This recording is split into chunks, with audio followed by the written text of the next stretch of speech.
Boa noite, veja no Brasil TV desta quarta-feira, 16 de fevereiro.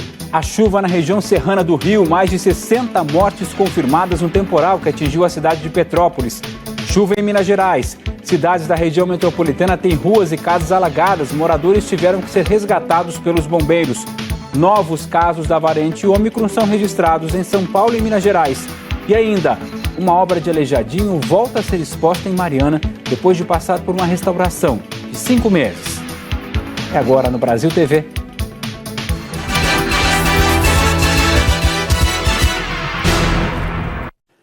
A gente começa hoje falando da tragédia das chuvas em Petrópolis, na região serrana do Rio. Em 6 horas, choveu o esperado por um mês inteiro. Houve deslizamentos de terra por toda a cidade e o trabalho de resgate continua. A Beth Luquezzi e o Júnior Alves acompanharam de madrugada as buscas por sobreviventes. A noite toda se ouviu o som de sirenes do Corpo de Bombeiros. A Defesa Civil de Petrópolis já registrou pelo menos 80 deslizamentos. Neste momento, nós estamos tentando chegar ao bairro Alto da Serra, um dos mais prejudicados. Mas, infelizmente, muita terra, lama, galhos de árvores, pedras bloqueiam muitas ruas aqui de Petrópolis, impedindo o acesso, impedindo inclusive a chegada de socorro. Quando ruas eram desbloqueadas, moradores logo corriam na tentativa de voltar para casa. Está todo mundo ilhado, a gente não consegue chegar em casa. Na verdade, eu estava na estrada. E o carro está em outro lugar que não dá para passar nem a pé. Ficamos esperando tirar toda a areia e a gente está indo para casa a pé porque não tem nenhuma via para passar. No caminho, tudo fora do lugar. Por todos os lados, o esforço para salvar vidas. A gente estava tentando salvar a vida ali em cima, salvamos 4 pessoas. O menino de 8 anos tinha acabado de ser resgatado. A mãe e o irmão caçula já estavam na ambulância. Foi difícil. Foi Deus mesmo. Tinha acabado de buscar eles na escola. E vocês estavam que cômodo? Como é que foi? Na sala. De uma hora para outra. Foi rápido. O pai das crianças contou que, quando a casa veio abaixo, um sofá aguentou o peso dos escombros, salvando os meninos de 5 e 8 anos. Aí cheguei lá, os vizinhos já tinham tirado eles. A minha outra vizinha ficou debaixo, soterrada 3 horas pra gente tirar ela de lá. Ela ficou presa dentro do banheiro. Tristeza, perdi tudo. Minha vida toda trabalhando para ter aquilo ali. Essa rua aqui está com pelo menos 1 metro de lama.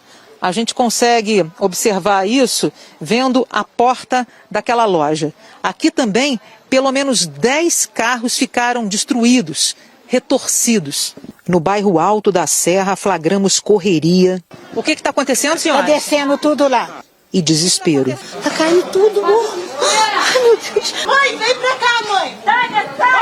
Sai daí. Está caindo mais barreira ainda. Está caindo mais barreira. Ambulância passando, socorrendo um ferido. Feridos eram levados a todo momento para este pronto-socorro. A menina de 9 anos não resistiu. Moradores acreditam que cerca de 70 casas podem ter sido destruídas no bairro Alto da Serra. Eles pediam ajuda. Nos levaram numa área onde os bombeiros ainda não tinham conseguido chegar. Uma avalanche de terra e pedras levou 6 casas. 4 pessoas ficaram soterradas. Nós acompanhamos o trabalho de resgate. Evandro e Rafael procuravam pelos pais. Sem ferramentas, usavam as mãos para mover pedaços de concreto. Havia uma montanha de entulho. O corpo do pai, Paulo César da Silva Seabra, foi logo encontrado.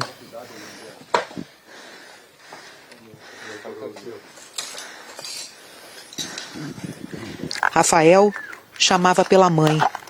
Assoviava como de costume.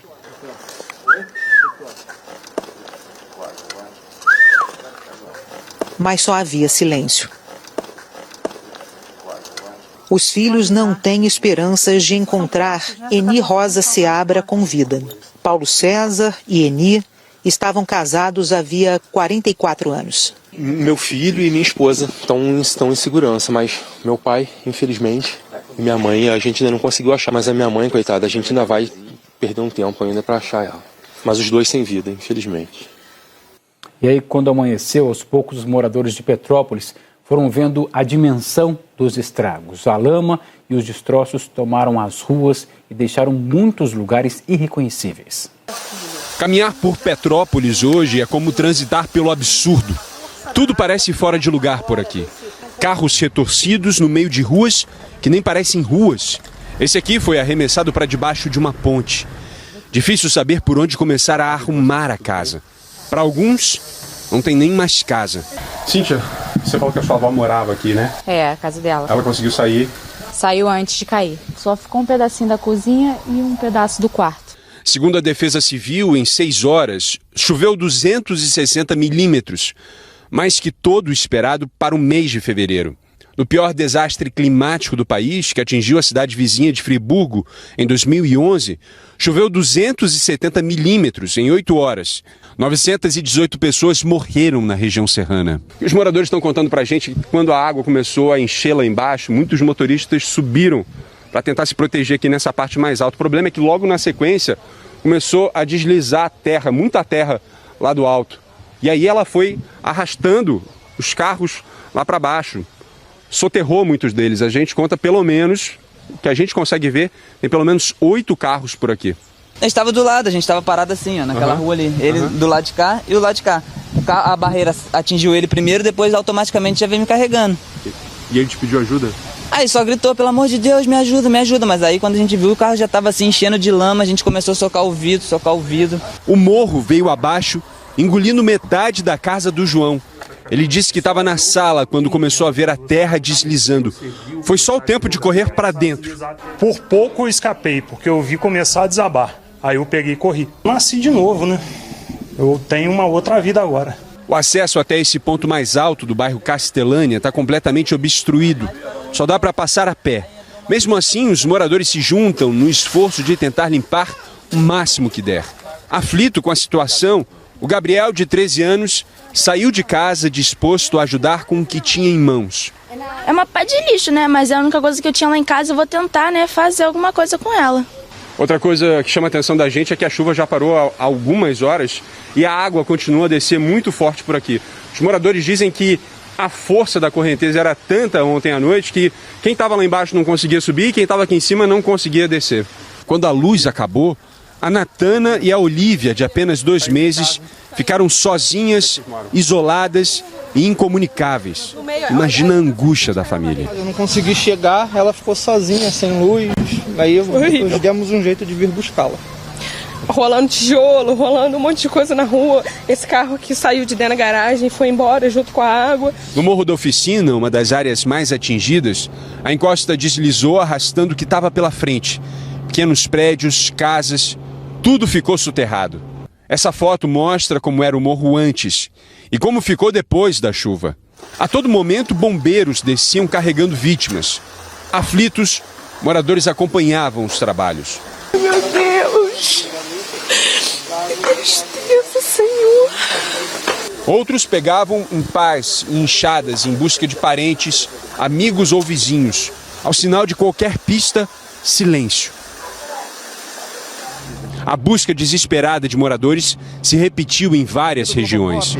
A gente vê o drama de muitas pessoas que estão cavando elas mesmas o local onde houve o deslizamento atrás de parentes que tenham sobrevivido.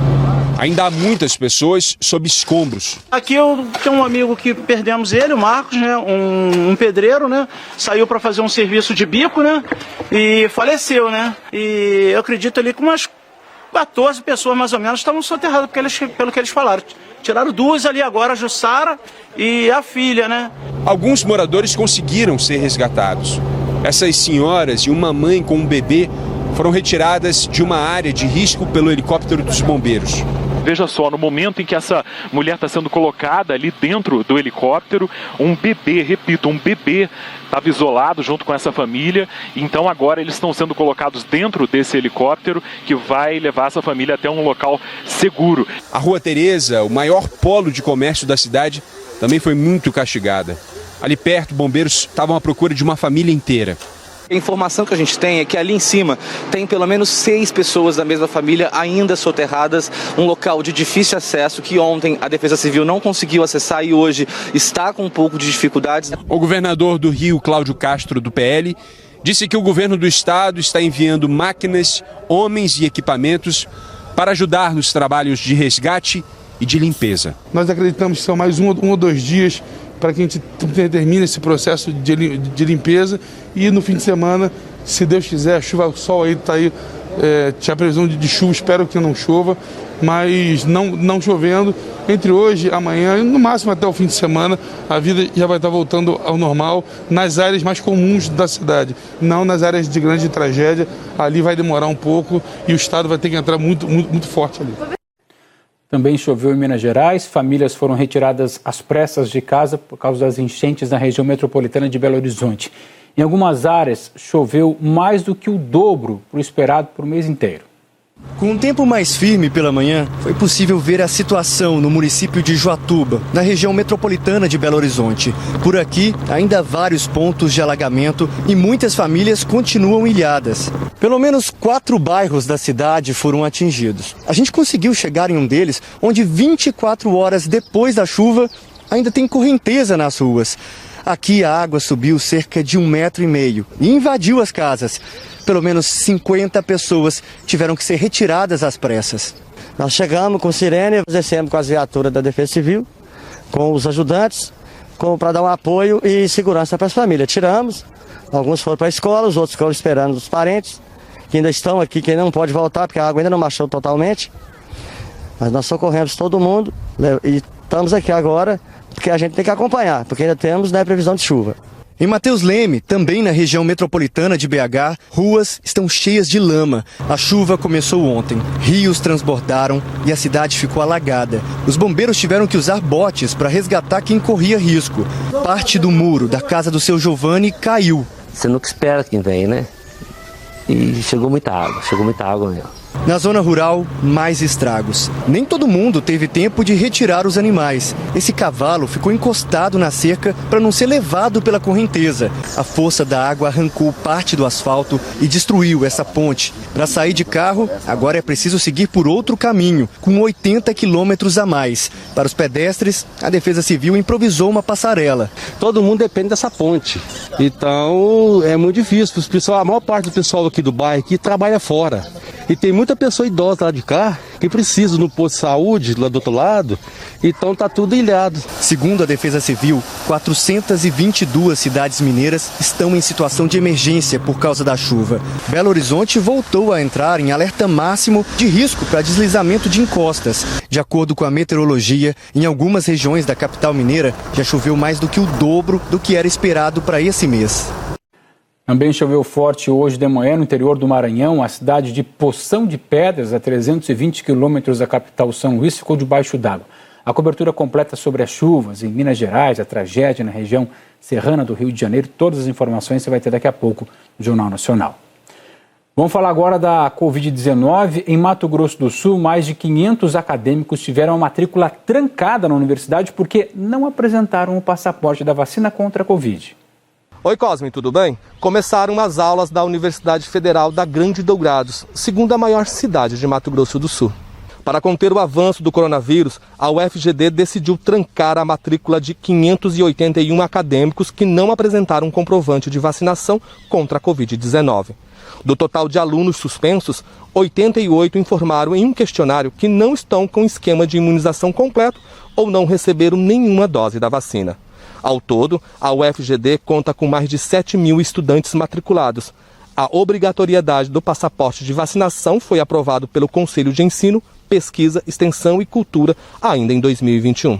Em nota, a universidade informou que os alunos que tiveram a matrícula trancada por falta de imunização têm até a quarta-feira que vem para regularizar a situação. O comprovante vacinal deve ser enviado por e-mail. Cosme. O governo de Minas Gerais confirmou o primeiro caso da variante do coronavírus BA.2.21L, da linhagem da Ômicron. A paciente é uma adolescente de 17 anos de Belo Horizonte, no Vale do Rio Doce. A Prefeitura de São Paulo confirmou o segundo caso dessa mesma variante uma gestante. Rômulo Dávila é quem tem essas informações. Esse caso é de uma mulher de 34 anos que está na 15ª semana de gestação. Essa mulher tomou as 3 doses da vacina, por isso ela teve apenas sintomas leves. A OMS diz, a respeito da variante Ômicron, que essa variante pode ter pelo menos outras 40 submutações. Por isso fica aí a importância da vacinação. Aqui no estado de São Paulo a gente tem um número preocupante. 2 milhões de pessoas não voltaram às unidades básicas de saúde para receber a segunda dose da vacina. E outras 8 milhões estão aptas a receber a dose de reforço e também não voltaram para completar o esquema vacinal. É claro que também existe a preocupação em relação às crianças. A meta do governo do estado era de ter vacinado todas as crianças de 5 a 11 anos de idade aqui no estado de São Paulo até o último dia 10, ou seja, quinta-feira da semana que vem, da semana passada. Hoje, quase uma semana depois, a taxa de vacinação dessas crianças não chega a 60% aqui no estado. Aqui na capital o número é um pouquinho melhor. A taxa de vacinação, a cobertura vacinal, chega a 71% das crianças. Só uma correção, essa variante da Ômicron foi encontrada na cidade de Belo Oriente, que fica próximo a Belo Horizonte. Brasília tem agora um memorial em homenagem aos brasileiros vítimas da Covid. O espaço foi inaugurado num prédio do Senado Federal. É o primeiro monumento do país em memória aos que morreram de Covid no Brasil. O memorial permanente fica no anexo 2 do Senado. Tem 27 prismas de mármore, iluminados internamente com luminárias, simbolizando velas. Cada prisma representa uma unidade da federação, os 26 estados e o Distrito Federal. O memorial ficou diferente do que foi planejado inicialmente. A ideia era instalar os prismas iluminados nesse espelho d'água que fica aqui do lado de fora, na frente da cúpula do Senado. Só que o espaço faz parte do tombamento de Brasília pelo patrimônio histórico, o que traz restrições. Por isso, a homenagem foi montada lá dentro. O memorial levou 5 semanas para ficar pronto e foi projetado por 2 arquitetos formados na UNB. Segundo o Senado, a obra foi feita com verba que já estava disponível, sem despesa extra. Ontem, na inauguração, o presidente do Senado classificou como um ato simbólico e agradeceu aos profissionais de saúde. E graças a eles, muitos dos infectados não serão homenageados neste memorial, pois conseguiram vencer a doença. Acredito que todos aqui presentes têm lembranças de algum familiar, de algum amigo, colega de trabalho, de algum vizinho, do qual se despediu em razão da Covid-19. O memorial foi uma iniciativa da CPI da Covid, que investigou ações do governo federal na pandemia, como a demora para comprar vacinas. Na inauguração, integrantes da CPI cobraram respostas dos órgãos de investigação aos pedidos de indiciamento que foram feitos no relatório final. Esse memorial é um memorial, presidente, para que nunca mais aconteça, Sueli. Mas ele não é o bastante. Dar cabo ao relatório da CPI e, sobretudo, não dar espaço ao negacionismo fascista, propagandeador da morte, é um dever civilizatório dos tempos que vivemos. Quando as medidas de restrição forem encerradas, esse memorial vai ser aberto para as visitas do público. Olha só, um restaurante popular em Aracaju recebeu hoje um ponto de vacinação contra o coronavírus. O espaço, que funciona como restaurante popular, ofertando quentinhas ao preço simbólico de R$1, agregou uma outra função: vacinar as pessoas contra a Covid. A dona Alzira aproveitou para tomar a segunda dose que estava atrasada. Tem que tomar, tem que tomar sim. Porque tem que tomar, é ordem, né? Em Sergipe, 70% da população está com a imunização completa. Só que os levantamentos dos órgãos de saúde do estado mostram que ainda tem muita gente que precisa completar o calendário vacinal. Somente em Aracaju, na capital sergipana, são mais de 75 mil pessoas que não tomaram alguma dose da vacina. E desse total, mais de 35 mil têm idade acima dos 18 anos. Ações itinerantes estão sendo adotadas pelo Estado e municípios a fim de chamar a atenção desses faltosos. E nesta vacinação no restaurante Padre Pedro, em Aracaju, são esperadas cerca de 1.500 pessoas em 2 dias. Se houver uma procura maior, a gente tem a expectativa de poder ampliar até que a gente consiga atingir o objetivo de vacinar todos que procurem aqui o espaço. O restaurante popular Padre Pedro estava cheio porque as pessoas aguardavam a hora do almoço. Mas nem todas demonstraram interesse de tomar a vacina. Algumas também já estavam com o ciclo vacinal completo, como o seu Paulo, de 67 anos. Muita gente faz receio para não tomar. Né? Mas nem o rapaz ali, nós estávamos perto do rapaz ali e ele falou que não tomou, as 3. Quer dizer, se corre um perigo para ele e para nós, né? Para estimular a adesão à vacina, após a imunização, a pessoa recebia um brinde, 2 peças de roupa. A gente precisa, né? É importante. O restaurante ganha nesta semana uma dupla função: saciar a fome e alimentar a esperança. Essa iniciativa tem que ser seguida no país inteiro, né? São essas pessoas vulneráveis que precisam, sim, também, como todos nós, tomarem a vacina. Veja a seguir, uma obra curiosa chama a atenção de quem passa por uma quadra de Ceilândia que fica lá no Distrito Federal. Tá vendo aí, ó? A gente mostra já já.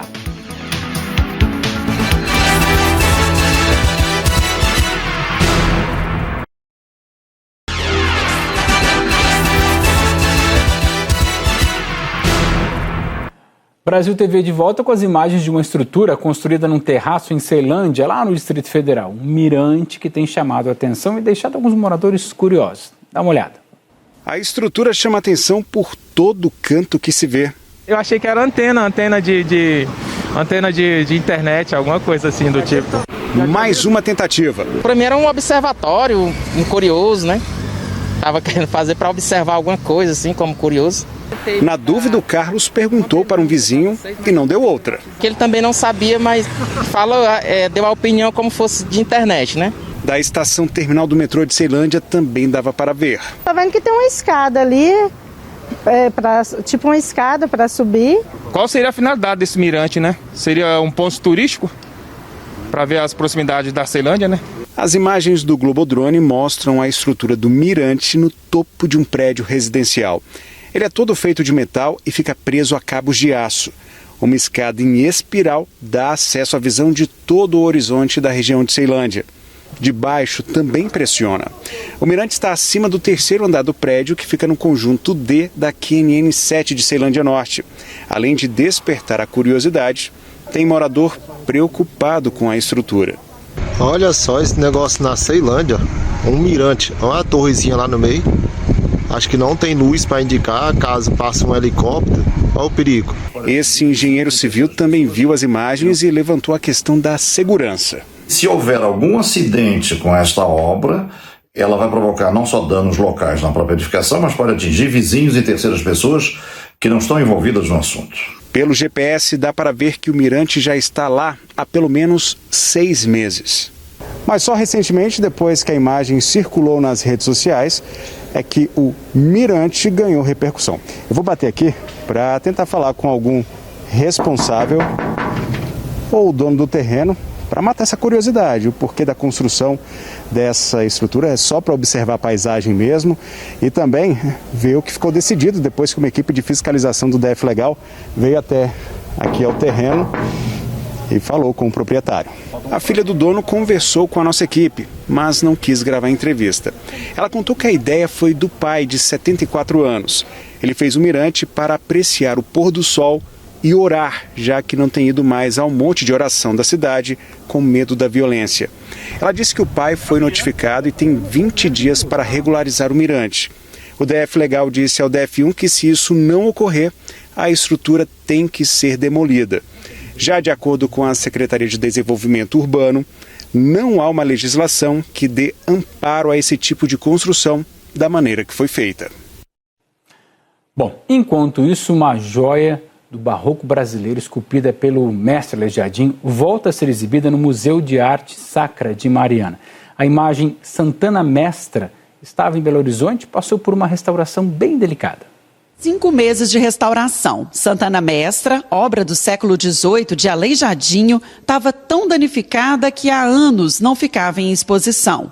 mas veio do Museu de Arte Sacra de Mariana para a Casa Fiat de Cultura. Foi recuperada e revelou surpresas. Ela chegou com um processo de degradação muito grande na pintura, a ponto de estar até fisionomicamente deformada. Descobriu-se, inclusive, uma franja na testa de Santana que não era possível ser vista porque ela estava sob várias camadas de tinta. Ontem, Santana foi embalada com todo cuidado. Depois, colocada nessa caixa cheia de espuma. E, por fim, fechada. A imagem está voltando para o museu, agora que está restaurada para ficar em exposição. A peça vai viajar de Belo Horizonte até Mariana. É pouco mais de 1 hora de estrada para ser devolvida à comunidade tão devota de Santana. Tiago e Adriano sabem o tesouro que levam no caminhão. Ajeitaram tudo. Rampas, elevador, para a peça não bater. Essa situação a gente já está acostumado a transportar obras de artes, então a gente dirige como se estivesse pisando em ovos. É uma viagem que demora em torno de 1h30, a gente gasta em torno de 2 horas para dirigir com mais calma. Preservar nossa cultura é muito importante tanto para Minas Gerais como para o próprio país. O Brasil TV fica por aqui, te lembrando que outras notícias você tem no Jornal Nacional, que hoje começa às 8h35 da noite, hora de Brasília. Boa noite e até amanhã.